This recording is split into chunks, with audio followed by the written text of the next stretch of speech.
Hello, बच्चों. Welcome to Top Rankers CUET preparation again. So this is Lokesh Mule, your mentor for CUET preparation. बहुत सारे question तुम लोगों ने पूछे हम लोगों से कि बीए बैचलर ऑफ आर्ट्स अलग अलग कुछ अच्छी यूनिवर्सिटीज में कुछ यूनिवर्सिटीज है बैचलर ऑफ आर्ट्स में कौन से सब्जेक्ट कौन सा सेक्शन कौन सा डोमेन चूज करना चाहिए हम लोगों को. इतने क्वेश्चंस के बीच मैंने सोचा क्यों ना बच्चों से बात करने का सबसे अच्छा जरिया सबसे अच्छा तरीका ही है. यहीं पे आओ, यूट्यूब पे आओ, तुम लोग के सामने आओ, सबको इस ज्ञान से ओतप्रोत करा जाए, सबको इस ज्ञान से वाकिफ करवाया जाए. तो मैं लेके आया हूं एक वीडियो, एंड तक देखना. इंपॉर्टेंट है कि बीए अगर तुम लोग को करना है कुछ यूनिवर्सिटी से तो तुम्हारे पास सब्जेक्ट कॉम्बिनेशन कौन से होने चाहिए, कौन से सब्जेक्ट कॉम्बिनेशन से तुम ये एग्जाम लिखोगे, ये बहुत अच्छे से ध्यान रखना. ठीक है. सो इंपॉर्टेंट है सबसे पहले बीए एंड बीए ऑनर्स, ये दो चीजें हैं. बच्चों को बहुत बड़ा कंफ्यूजन है कि बार बार बीए बोल देते हैं. मैं बोलता हूं बेटा बीए या बीए ऑनर्स पे क्वेश्चन पूछता हूं. सो डिफरेंस सिर्फ इतना है बीए और बीए ऑनर्स. जब तुम बीए प्रोग्राम की बातें करते हो, बीए कुछ बच्चे बीए प्रोग्राम बोलते हैं, कुछ बच्चे बीए प्लेन बोलते हैं, कुछ बच्चे बीए जनरल बोलते हैं. ऐसा लगता है जैसे कुछ स्पेशलाइजेशन और उसके बीच का कुछ इशू है. सो इस इशू सिर्फ इतना है यार, जब हम बीए प्रोग्राम या नॉर्मल बीए की बातें करते हैं और जब हम बीए ऑनर्स की बातें करते हैं तो डिफरेंस होता है. Honours is a specialised degree जहां पे बहुत ज्यादा डीप फोकस होता है ना सब्जेक्ट, जैसे BA in psychology, BA in sociology, BA इन अलग अलग जो बीए होते हैं, इकोनॉमिक्स ऑनर्स एंड ऑल. तो यहां पे उस पर्टिकुलर सब्जेक्ट या उससे रिलेटेड जो अलाइड सब्जेक्ट्स होते हैं उन पर बहुत ज्यादा फोकस करा जाता है. बीए प्रोग्राम में हम सारी चीजें पढ़ते हैं, लेकिन हम बहुत इसे ग्रास हम बहुत बेसिक लेवल पे सब चीजें पढ़ते हैं और हम एक अच्छे स्टूडेंट बन के उस यूनिवर्सिटी से बाहर निकलते हैं. इसमें हम एक स्पेशलाइज स्टूडेंट बन के यूनिवर्सिटी से बाहर निकलते. इतना ही बेसिक डिफरेंस है बीए और बीए ऑनर्स में. मेरा suggestion always choose honours, not a singular programme, unless and until it is only available programme in the university. अगर नहीं अवेलेबल छोड़ दो, और अगर अवेलेबल है डेफिनेटली ऑनर्स पे जाओ. स्ट्रेट सजेशन, सीधी बात, नो बकवास. ऐसी बातें करनी पड़ेगी. सीयूईटी जिस तेजी से बढ़ रहा है हमें समझना पड़ेगा इस चीज. चलो तो शुरू करते हैं भैया कि कौन सा प्रोग्राम है तुम्हारे लिए बीए के लिए, कौन सी अवेलेबिलिटी, तुम्हें क्या करना चाहिए. तो स्टार्ट करते हैं हम सबकी फेवरेट, हम सबकी चहीती यूनिवर्सिटी, दिल्ली यूनिवर्सिटी. सो दिल्ली यूनिवर्सिटी में अगर हमें बीए प्रोग्राम, बीए ऑनर्स, अलग अलग बीए करना है तो कौन से डोमेन, कौन से सब्जेक्ट, कौन सी एलिजिबिलिटी पे हमें काम करना पड़ेगा. Let's see. सबसे स्टार्ट करते सबसे पहले बीए हिंदी और इंग्लिश. अगर इंग्लिश या हिंदी, अच्छा मैंने कॉम्बिनेशन को बहुत इजीली डिवाइड कर दिया है, कोशिश करा है कि तुम्हें बहुत आसानी से चीजें समझ में आ जाए, तुम लोग इसको समझ लो. सो बीए हिंदी और इंग्लिश अगर चूज करना है तो तुम्हें जिस भी लैंग्वेज को तुम चूज कर रहे हो, ध्यान समझना, अगर तुम लोग इंग्लिश चूज कर रहे हो सो लैंग्वेज इंग्लिश ले लेना. अगर तुम लोग हिंदी चूज कर रहे हो तो लैंग्वेज हिंदी ले लेना. सो हिंदी या इंग्लिश जो भी तुम चूज करते हो वो language plus any three from domain. So हमें मतलब अगर कोई इंग्लिश बी इंग्लिश ऑनर्स करना चाहता है सो वो यहां पे इंग्लिश सेलेक्ट कर लेगा plus any three from domain. Special का मतलब है कोई स्पेशल रिक्वायरमेंट तो नहीं डाल दी उन्होंने कि स्पेशल ऐसा कोई कंडीशन तो नहीं अप्लाई कर दी, वो मैंने यहां पे लिख दिया है. तुम लोग बताऊंगा कभी अगर वो स्पेशल कंडीशन आती है. यहां कोई स्पेशल कंडीशन नहीं है. हिंदी लेगा कोई बच्चा तो हिंदी प्लस कोई भी तीन लैंग्वेज सिलेक्शन, उसका काम हो जाएगा. नेक्स्ट आते हैं बीए अदर लैंग्वेजेस. सो हिंदी और इंग्लिश के अलावा कोर्स के क्राइटेरिया, कोर्स की डिमांड, कोर्स की एलिजिबिलिटी थोड़ी सी बदल जाती है. सो अगर अदर लैंग्वेजेस की बात करें तो बहुत सारी फॉरेन लैंग्वेजेस है, संस्कृत है, स्पेनिश है, जर्मन है, सारी लैंग्वेजेस को हमने पर्शियन है, रशियन है, ये सारी लैंग्वेजेस को मैंने अदर लैंग्वेजेस में डाल दिया है. सो अगर दूसरी कोई लैंग्वेज, फॉरेन लैंग्वेजेस से तुम्हें बीए करना है, लिस्ट देखना, पूरी एक लैंग्वेज की लिस्ट बनी हुई है. If it is not Hindi और इंग्लिश, क्योंकि उसके क्राइटेरिया अलग है. तो उसने क्या बोला है, उसने बोला लैंग्वेज सेलेक्ट कर लो. मतलब जिसको बीए जर्मन करना है वो जर्मन ले लेगा, जिसको बीए स्पेनिश करना है वो स्पेनिश, जिसको बीए संस्कृत करना है वो संस्कृत. सो लाइकवाइज जो भी हमें लैंग्वेज सेलेक्ट करनी है वो लैंग्वेज सेलेक्ट कर सकते हैं plus any three from domain. मतलब सेम आ गया क्राइटेरिया, एग्जैक्टली इसी क्राइटेरिया को रेप्लीकेट कर दिया.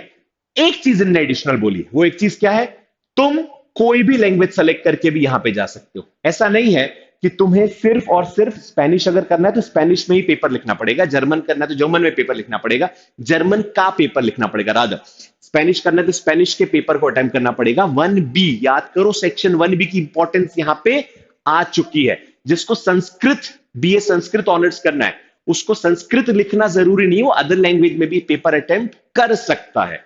जर्मन वाला जर्मन में, रशियन वाला रशियन में, स्पेनिश वाला स्पेनिश में, जापानीज वाला जापानीज में, संस्कृत वाला संस्कृत में, उर्दू वाला उर्दू में। पर एक कैच है यहां पे कि अगर किसी ने इसको ना करके इसको चूज करा, ध्यान से समझना इस बात को, अगर लैंग्वेज, जिस लैंग्वेज को वो अटेम्प्ट कर रहा है, जिस कोर्स में वो जाना चाहता है, अगर वो पेपर ना लिख के वो दूसरे किसी लैंग्वेज को ऑप्ट कर ले, तो यहां पे प्रायोरिटी इशू आ जाएगा। मतलब क्या हुआ भैया, उनने क्लियर कर दिया कि प्रायोरिटी इशू मतलब इन लोगों को तब सीट मिलेगी जब इनकी सीट बच जाएगी।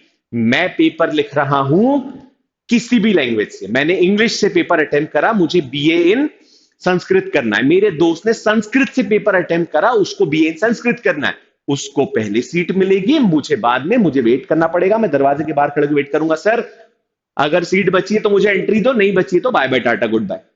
ऐसा होने वाला, तो प्रायोरिटी इश्यूज है, ध्यान रख के पेपर लिखना, सोच समझ के लिखना। फॉरेन लैंग्वेजेस अटेम्प्ट कर सकते हो, फॉरेन लैंग्वेजेस में चांस ले लेना, संस्कृत उर्दू इन सारी लैंग्वेजेस में चांस मत लेना। बच्चे अटेम्प्ट करते हैं फॉरेन लैंग्वेजेस, फिर भी एक बार तुम लोग चांस ले सकते हो, मिल जाएगा एडमिशन, चांसेस है मिलने के, फिर भी मैंने क्लियर कर दिया। नेक्स्ट आते हैं BA honours, plain BA honours की हम बात करें। सो बीए ऑनर्स में इनने लिखा है सेक्शन 1 एनीवन, कोई भी सेक्शन, सेक्शन 1 में एनीवन कोई भी लैंग्वेज तुम लोग सेलेक्ट कर लो, सेक्शन 3 कोई भी 3 सब्जेक्ट चूज कर लो, खत्म। सो हिंदी कर लो, इंग्लिश ले लो, 13 लैंग्वेजेस बनी हुई है, कोई भी लैंग्वेजेस ले लो, और डोमेन से कोई भी 3 सब्जेक्ट चूज कर लो, you are eligible. BA honours journalism और इको, यहां थोड़ा सा चेंज करा है इन्होंने, जिस किसी बच्चे को जनरलिज्म या इकोनॉमिक्स बीए ऑनर्स करना है, सो याद रखना सेक्शन 1 मतलब कोई भी सेक्शन, सेक्शन 1 में से लैंग्वेज सेलेक्ट करेगा, सेक्शन 3 में से एनी 3, पर जिसको जर्नलिज्म करना है उसके लिए इंग्लिश, जिसको इको करना है उसके लिए मैथ कंपलसरी है। मतलब लैंग्वेज प्लस 3 सब्जेक्ट, फिर समझना, एक लैंग्वेज कोई भी 3 सब्जेक्ट, उन 3 सब्जेक्ट में एक कंपलसरीली या तो इंग्लिश होनी चाहिए, इंग्लिश होना चाहिए, या फिर कंपलसरीली मैथ होना चाहिए, तभी वो जर्नलिज्म के लिए या फिर इकोनॉमिक्स के लिए एलिजिबल होगा, नहीं तो नहीं होगा। ये स्पेशल डाला हुआ है। तो 3 सब्जेक्ट में एक तो कॉम्बिनेशन बना सकते हो, बी इकोनॉमिक्स ऑनर जिसको करना है वो पीसीएम ले सकता है, वो अकाउंट्स बी अकाउंट्स इको और मैथ ले सकता है, बीएसटी अकाउंट मैथ ले सकता है ना, मैथ होना जरूरी है। फिर आते हैं बीए इन मास मीडिया मास कम्युनिकेशन, जो कोर्सेज है दिल्ली यूनिवर्सिटी में, उन्होंने क्या बोला, उन्होंने बोला है सेक्शन 1 कोई भी चलेगा, प्लस मास मीडिया होना चाहिए, प्लस सेक्शन 3। सो जिस बच्चे को BA mass media Delhi university का बहुत फेमस सा कोर्स अगर वो करना है, तो मास मीडिया चूज करना पड़ेगा, एक ही सब्जेक्ट, सेक्शन 1 एक पेपर, सॉरी सेक्शन 1 एक पेपर, मास मीडिया डोमेन से एक पेपर, सिर्फ 3 पेपर लिखने हैं, एक लैंग्वेज, एक डोमेन, जनरल टेस्ट तो एक ही होता है, तो लेकिन बस डोमेन में उसको ध्यान रखना पड़ेगा कि मास मीडिया सेलेक्ट करना है, बिल्कुल स्किप नहीं कर सकते। फिर आते BA programme, BA programme general programme, BA pass programme बोलते हैं, बीए पास बोलते हैं कुछ लोग, जो भी तुमने नाम दिया हुआ उसका अपने अपने तरीके से नामकरण हो चुका होगा उसका। सो सेक्शन 1 एनीवन कोई भी सेक्शन ले लो, या सेक्शन 3 एनी 3 कोई भी सेक्शन ले सकते हो तुम लोग। मतलब सेक्शन 1 कोई भी लैंग्वेज, सेक्शन 3 एनी 3 सब्जेक्ट, और सेक्शन 3 विथ 1 डोमेन। ठीक है, तो इसका क्या लॉजिक है, इन्होंने बोला यार सेक्शन 3 किसी भी एक डोमेन से तुम चूज कर लो, कोई भी एक सब्जेक्ट इन डोमेन, इसको भी लिख के तुम इस पेपर को निकाल सकते हो, पर प्रायोरिटी इशू फिर आ जाएगा, इनको मिल जाएगा प्रायोरिटी, इनको नहीं मिलेगी प्रायोरिटी, अगर अगर सीट्स बची तो ही मिलेगा, अदरवाइज प्रायोरिटी इशू है उस बेसिस पे। तो इन्होंने ये नहीं बोला कि सीट बचेगी, रादर मैं और इसको क्लियर करता हूं, इन्होंने बोला हम जब वेटेज देंगे ना, सो वेटेज को हम इस तरीके से डिवाइड करेंगे, कोई बच्चा अलग अलग सेक्शन है, कोई मैथ से लिखेगा बी ऑनर्स, कोई अकाउंट से लिखेगा, कोई ज्योग्राफी से लिखेगा, कोई अलग अलग सब्जेक्ट, तो हम है ना परसेंटाइल बेसिस पे देखेंगे किसका वेटेज ज्यादा होना है। 50% वेटेज इन्होंने ले लिया सीयूईटी का, 50% वेटेज ले लिया जिस तरह से तुम अटेम्प्ट करोगे, इस तरह से वो पूरा प्रायोरिटाइज करके तुम्हारा रिजल्ट डिक्लेयर करेंगे। नेक्स्ट आता है दिल्ली यूनिवर्सिटी का एक और कोर्स है BA honours music and instrumental, 3 अलग अलग कोर्सेज है यहाँ पे, इंस्ट्रूमेंटल म्यूजिक है, वोकल म्यूजिक है, कर्नाटक म्यूजिक है, अलग अलग कोर्सेज के कॉम्बिनेशन बने, तीन ही कॉम्बिनेशन। उसके लिए हमें क्या करना पड़ता है?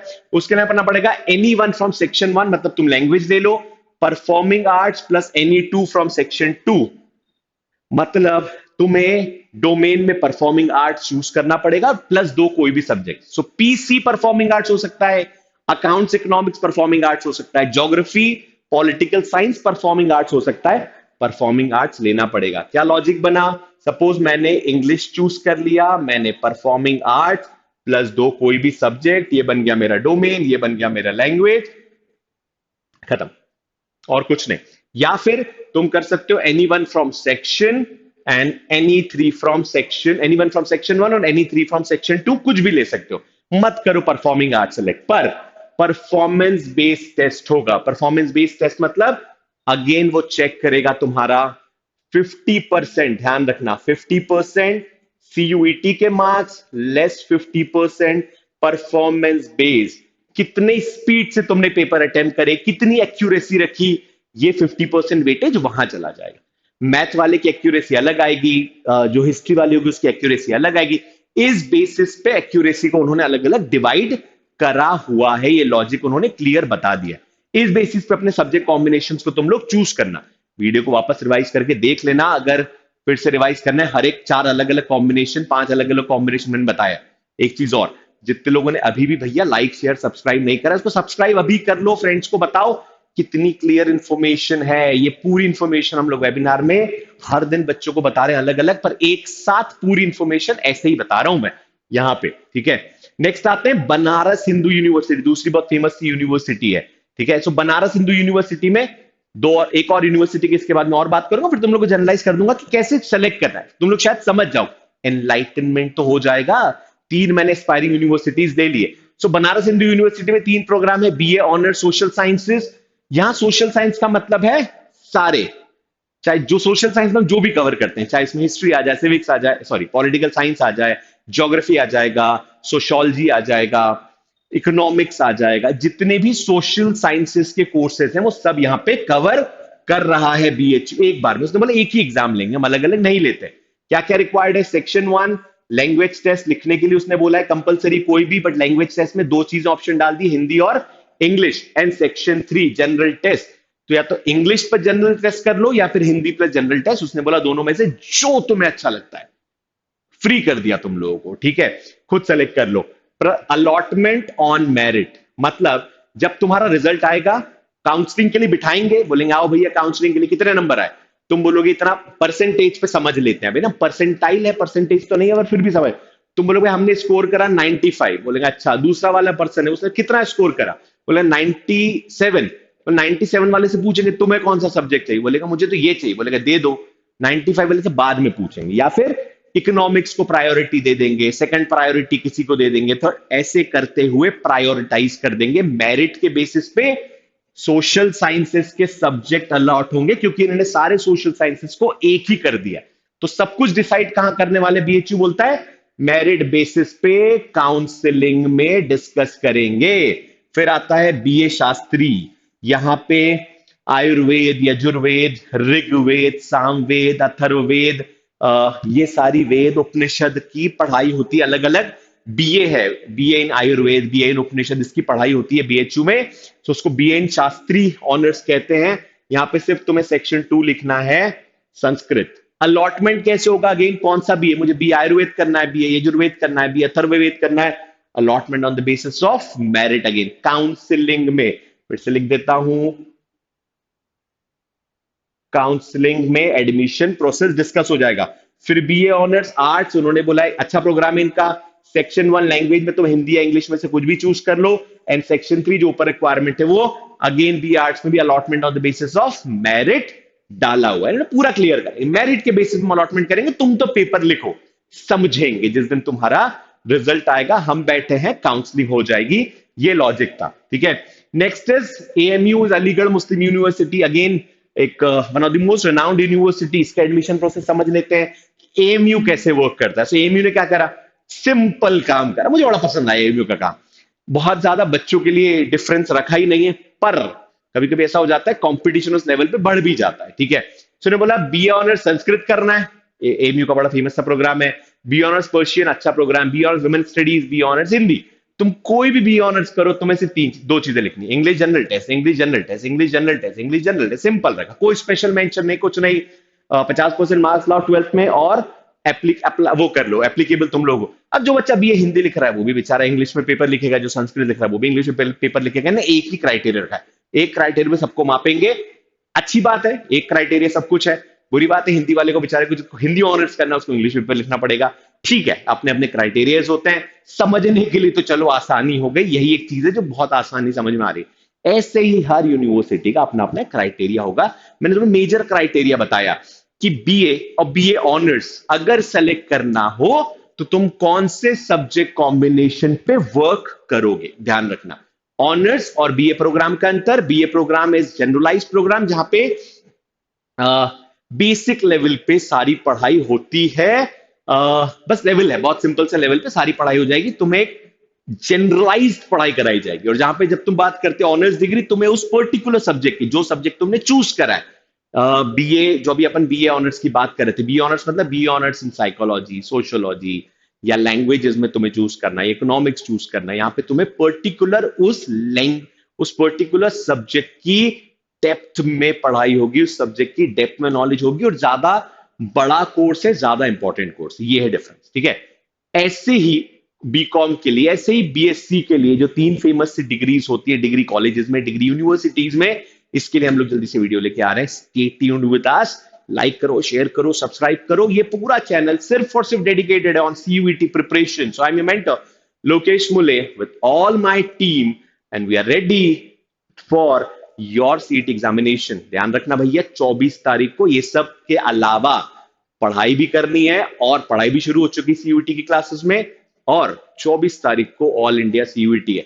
तो जब सारी दुनिया फॉर्म फिल कर रही होगी, जब सारी दुनिया पढ़ाई शुरू कर रही होगी, हमने फॉर्म फिल तो 7 तारीख को ही कर दिया, हम अभी भी कर रहे हैं फॉर्म फिलिंग प्रोसेस, हमने पढ़ाई शुरू कर दी है, हम एक कदम और आगे हैं। हम मतलब तुम और हम। सो बच्चे टॉप रैंकर से सीयूईटी, जो सीयूईटी सुपर ग्रेड से जुड़े, वो क्या कर रहे हैं? जब सारी दुनिया पढ़ाई में लगी है, हम पढ़ाई वढ़ाई करके हम तो सीधे लिख देंगे AICUET, all India CUET. Thanks a lot for watching so carefully. Thank you. Stay safe. Have a good day.